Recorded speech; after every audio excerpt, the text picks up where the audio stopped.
Hey, this is Jeff again, the Evolve of Interest ReigutService.com, REIGUIDESERVICE.com. Want to talk about problem solving to maximize your profits. One of the most important things that you're going to have to do is buy the property right. As a matter of fact, it's the only thing that you can do, because if you buy the property wrong, well, you're not going to be able to profit off of it. To be able to buy a property right, you need to make sure that you have these two requirements right here. And these are the most important things, more important than anything else when evaluating a property. Do you have good comps? Do you know that there's a similar house with a similar floor plan with similar amenities that you're planning on putting in it on a similar size lot?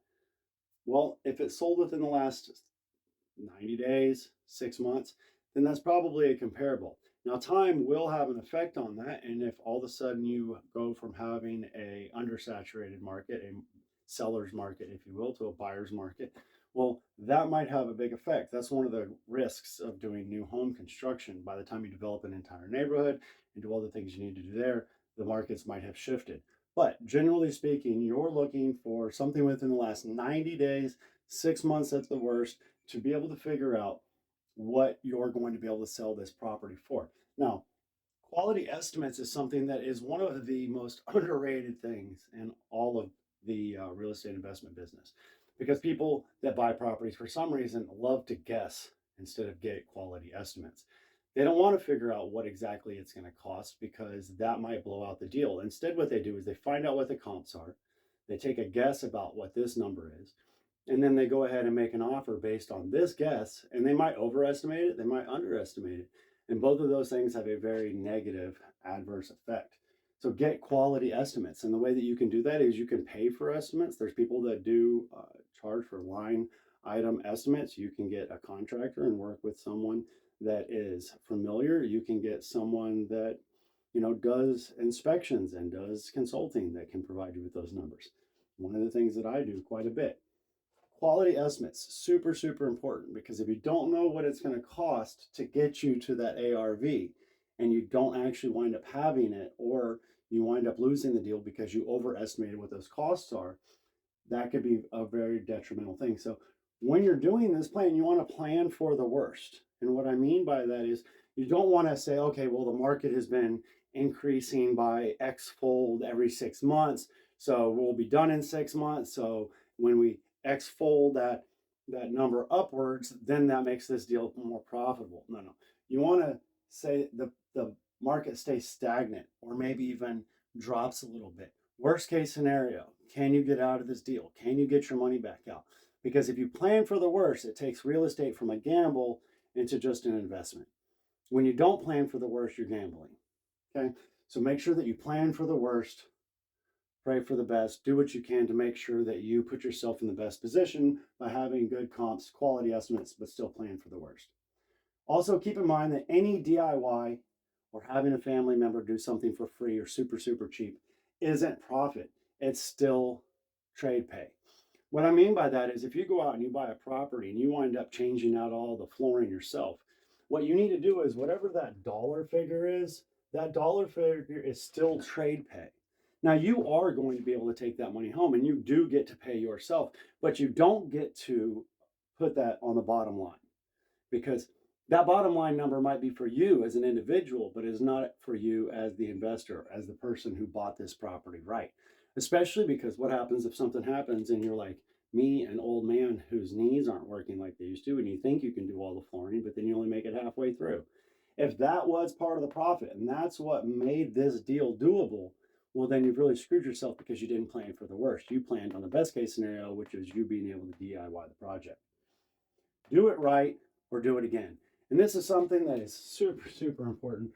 I see so many people that don't do things right, or they think that they can do a lesser grade or lesser quality product or not repair something that might seem as if it needs to be repaired by anybody, because you'll have someone like me or a building inspector or a home inspector will come along and say, hey, here's a list of all the things that are wrong. Even on super quality, well done products, like a brand new strip center or a new home construction or a remodel by an avid and faithful contractor who's trying to do everything right, there's still going to be a list of things that are wrong with almost every project on the planet. So what you want to do is you want to reduce that risk by doing it right or do it again. Because an example I like to give is if your roof is at a 50% usage, or your roof is starting to show severe deterioration, people might come along and start trying to make offers based on them needing a new roof. And their roof guy is going to charge a lot more than your roof guy. That's just how it works. They're always going to want to try to get the most amount for negotiation. Now, don't get me wrong, their roof guy isn't going to do the job at the price that he gave you, because if he were to still try to charge that, they would just go with somebody else that was cheaper, because ultimately that's just the way this business works. People want cheap for the most part. They want to try to get one over on you. And if you're trying to be one of those people, well, probably because you didn't buy right. Value is in the eye of the buyer. And that's the last and most important thing, is that you need to make sure that when you're doing remodeling projects, repositioning projects, you're trying to put together a new build, what you want to do is you want to make sure that you're not building for something that you want, something that you personally like, or something that you can feel emotionally joyful about. You want to make sure that you're giving the most value to the buyer, because ultimately that's the product, that's the thing that we're selling, that's the thing that we are exchanging our time for, is to make sure that the buyer gets what the buyer wants, and the buyer is the one that establishes that value. And if you don't do everything that you can to make sure that you plan for the worst and do it right the first time, and make sure that you have everything done up here, then the buyer is going to see that lack of value for the most part. You'll have an occasion where you can get one over on someone and maybe they won't see the value. Let me see if I can block that light. There you go. Can you read that? Okay. Maybe you'll have a buyer that doesn't really care about the value, doesn't see things. You can slip things by, and that occasionally does happen.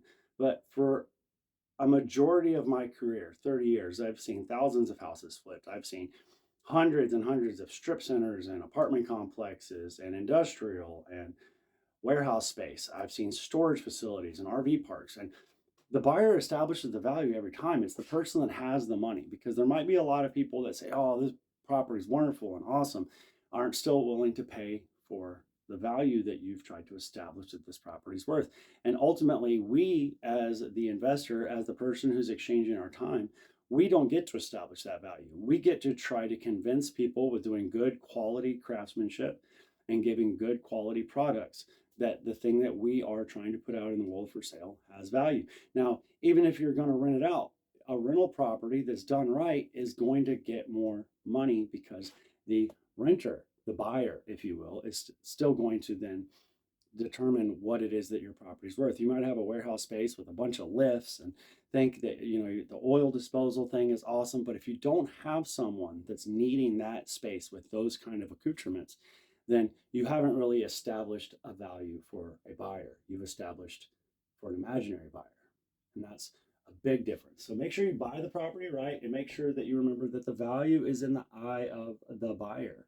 Do all of these things and you won't be gambling in real estate. You will be investing in real estate, and there's a big difference. Make sure that you build up your team, work with quality people, make sure that you can get to a point where it is making phone calls and determinations on what to do when problems come up, because you at that point will be your own professional problem solver. Be blessed, bless others. ReigUideService.com, ReigUideService.com. If you have any questions, if you need any help maximizing the value of your property, feel free to reach out. I'm always available. Consultation on the first one, free. Later.